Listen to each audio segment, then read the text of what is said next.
ایک سوال ہے کہ عرب کی عورتیں نیل پالش استعمال کرتی ہیں تو کیا اس کا استعمال کیسا ہے؟ یہ عجیب و غریب سوال ہے. غالباً عورتوں نے انہیں کہیں دیکھا ہوگا سوشل میڈیا میں، یا ہو سکتا ہے کہ کسی چینل میں، یا یہ کہ اخبار وغیرہ یعنی جو نیوز آتی ہے ان میں دیکھا ہوگا کہ کوئی عورت ہے وہ عربی بول رہی ہے اور اس کے ہاتھوں میں نیل پالش لگی ہوئی ہے. تو ہمارا ذہن خاص طور سے ہندوستانی عورتوں کا یہ جاتا ہے کہ بھائی عرب میں چونکہ عورتیں ہیں وہ سب مسلمان ہیں تو وہ اسلام کے مطابق عمل کر رہی ہوں گی.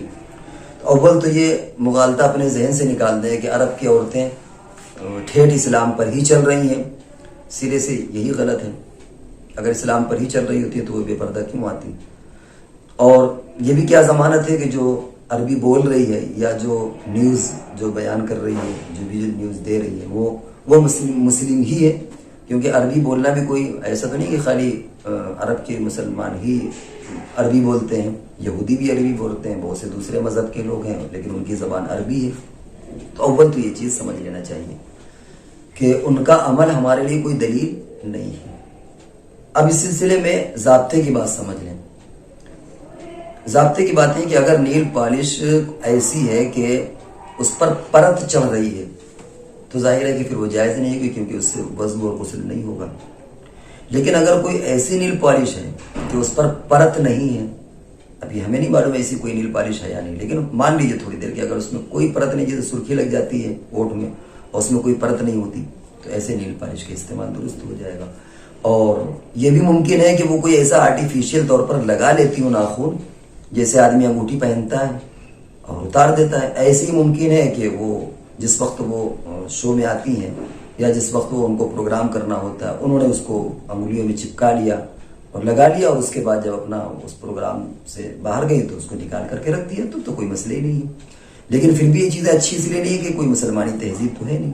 لیکن جہاں تک وضو ہونے نہ ہونے کا تعلق ہے، تو اگر باہر سے کوئی چیز انہوں نے چپکائی، جیسے انگوٹھی یا کوئی چیز چپکائی، اور جب پروگرام ختم اس کو اکھاڑ کے رکھ دیا، تو ظاہر ہے کہ پھر تو اس کا مطلب وہ خود جانتی ہیں کہ وضو ہوگا کہ نہیں ہوگا. تو ہمیں نہیں معلوم اس کی تحقیق کیا ہے.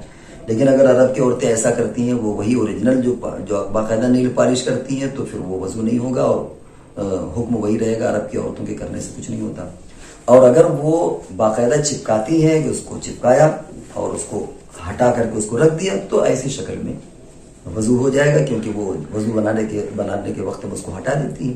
لیکن یہ چیزیں درست اس لیے نہیں ہے کہ کوئی اسلامی چیز تو ہے نہیں، دوسری کی چیزیں ہیں، کیوں ہم بلا وجہ ایسی تکلفات کو ہم استعمال کریں. اور سچی بات تو یہ ہے کہ وہ تو خود یوں بھی بری لگتی ہے وہ چیزیں. اور انسان کی جو انگلیاں ہیں ان میں اللہ نے خوبصورتی رکھی ہے، وہ تو بڑے بڑے ناخن، وہ تو عجیب شیر کے پنجے کے جیسے لگتے ہیں، وہ تو یوں ہی ان کو دیکھ کر کے ڈر لگتا ہے. تو ان سے بچنا چاہیے. باقی ضابطہ ہم نے آپ کو سمجھا دیا کہ اگر وہ باہر سے چپکی ہوئی ہیں اور انہوں نے اس کو ہٹا دیا ہے تو پھر وہ الگ کیس ہو جائے گا اور وہ وضو اس میں ہو جائے گا، کیونکہ انہوں نے اس وقت اس کو ہٹا دیا ہے.